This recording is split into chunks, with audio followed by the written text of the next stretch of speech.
Sekarang kita akan bicara mengenai pertambangan. Awal kuliah dulu, pertanyaan pertama yang dimunculkan oleh dosen pada waktu kuliah umum itu simpel. Siapa di sini yang tahu perbedaannya pertambangan dan penambangan? Ayo, siapa yang tahu? Ya, saya sebagai mahasiswa baru, ya bingung dong. Setahu saya pertambangan sama penambangan itu sama. Apa bedanya? Kalau ada yang tahu coba tulis deh detailnya kayak gimana. Ya kan? Tapi gini bro, ternyata ada hal yang mendetail yang secara prinsip itu berbeda. Yang namanya penambangan, pertambangan, sama satu lagi tambang, itu beda lagi. Pikirku semuanya sama gitu kan, ternyata beda. Jadi gini, kalau kita bicara pertambangan itu dari A sampai Z, dari awal kapan ini material ada dicari sampai ke penjualan. Kalau yang namanya penambangan itu hanya proses pengambilan dari bahan yang ada di alam, kemudian diambil, yang melalui 3 tahapan utama, yaitu pembongkaran, pemuatan, dan pengangkutan.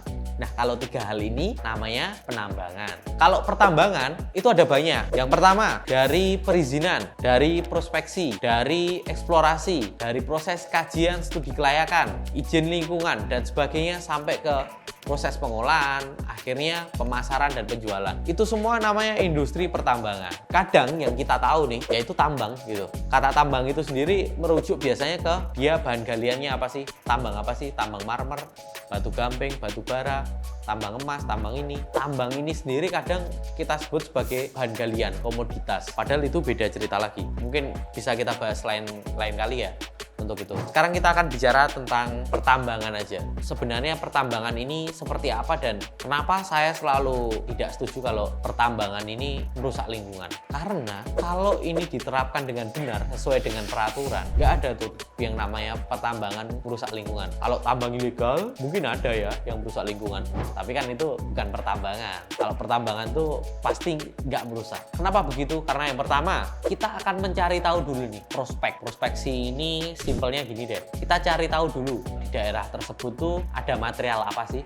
Hanya mencari tahu dulu ada material apa, seberapa banyak, itu belum sampai ke situ. Ini biasanya dimulai dari pendekatan geologi. Kita studi geologi regional dan sebagainya, itu melalui proses prospeksi tersebut. Setelah tahu nih, oh di situ ternyata ada. Pertanyaannya berikutnya kan, emang iya seberapa banyak, seberapa besar? Contoh kalau batu bara, oh daerah Kalimantan tuh ada loh yang namanya batu bara.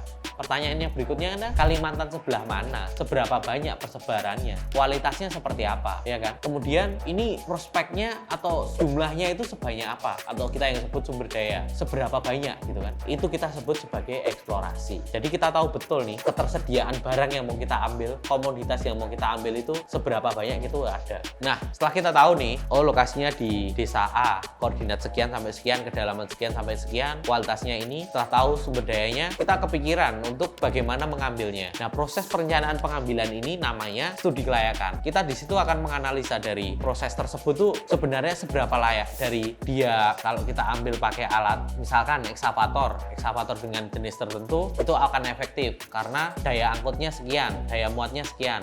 Nah, itu efektif. Sampai ketemu hasil seperti apa bentuknya nanti. Kalau gunung dia akan jadi datar, seberapa banyak nih material yang akan terbongkar, seberapa banyak biayanya yang diperlukan untuk membongkar. Sampai akhirnya ketemu nih seberapa ekonomisnya, seberapa untung kalau ini ditambang dalam sekian waktu, kurun waktu sekian. Nah, itu semuanya masuk lengkap dalam proses studi kelayakan. Setelah layak ya kan, nanti akan muncul ke pertanyaan berikutnya. Sebelum nanti akhirnya ke penambangan dan sebagainya, itu akan kita masuk ke masa ke persiapan, ke development dan sebagainya, sampai sebelumnya akhir bisa eksploitasi atau proses pengambilan. Di proses pengambilannya pun ini kita bisa bicarakan dengan berbagai metode. Kan kalau bahan galian tuh macam-macam ya. Kita anggap aja batu bara. Batu bara itu ada yang surface mining, ada yang kita ambil dari atas gitu kan, atau ada yang sampai bahkan di beberapa tempat ada yang harus diambil melalui metode tambang bawah tanah. Nah, seperti itu. Setelah itu semua, intinya kita udah bisa mengambil nih, itu belum selesai. Kan ujungnya material ini akan kita jual. Kalau dijual ini menuruti permintaan pasar. Kan seperti itu ya. Sebelum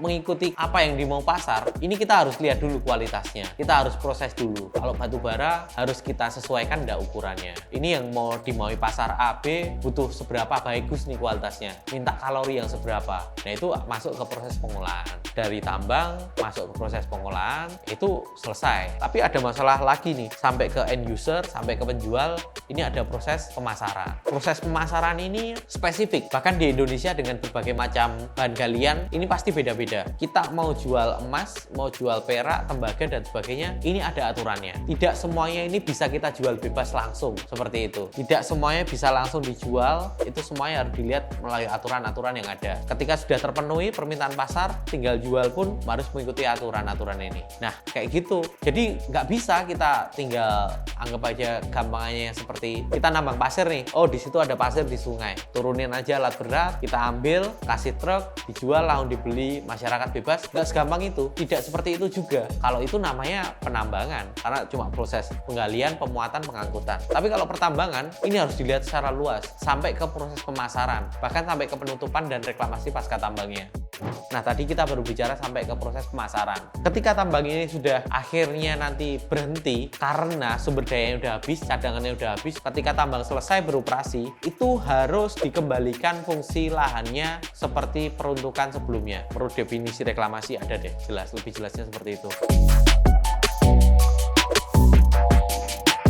Setelah itu, reklamasi ini nggak sembarangan kita bisa reklamasi. Misalkan, oh ini sebelumnya hutan nih, tak tambang lah, setelah itu jadikan perkebunan kelapa sawit. Nah, nggak semudah itu. Harus ada kajian yang namanya rencana reklamasi dan pasca tambang. Yang dimana ini nanti kesesuaian tata guna lahan menjadi kunci utama. Kalau kita bicara reklamasi, ini sebenarnya sudah dibahas juga pada waktu awal, di perencanaan dokumen awal, di studi kelayakan. Karena di situ kita akan masuk ke dalam fungsi perlindungan lingkungan. Jadi reklamasi ini sudah dibuat, disepakati untuk mencegah dampak lingkungan yang lebih buruk. Dan sebelum kita melakukan penambangan ini, dulu kita sudah menjaminkan nih biaya reklamasinya. Karena ketika tambang ini sebelum dilakukan pun kita udah tahu wacananya tambang ini berakhir, gunung ini berakhir akan jadi area persawahan semacam itu katakanlah. Kita udah menghitung seberapa banyak material yang akan keluar, dan untuk mereklamasi dibuat sawah itu, ini sudah banyak sekali yang kita hitung dari tata guna lahan, kemudian perataan lahan,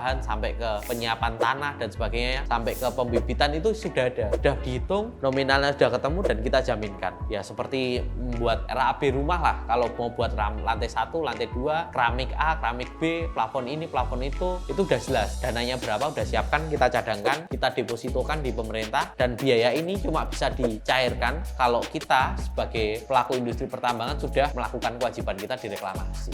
Jadi inilah di reklamasi pasca tambang ini kuncinya yang menjadi pembeda antara pertambangan dan penambangan. Jadi nggak mungkin kalau ada pertambangan yang merusak lingkungan. Yang ada oknum, ya kan? Kita sebutnya oknum. Oke, thank you.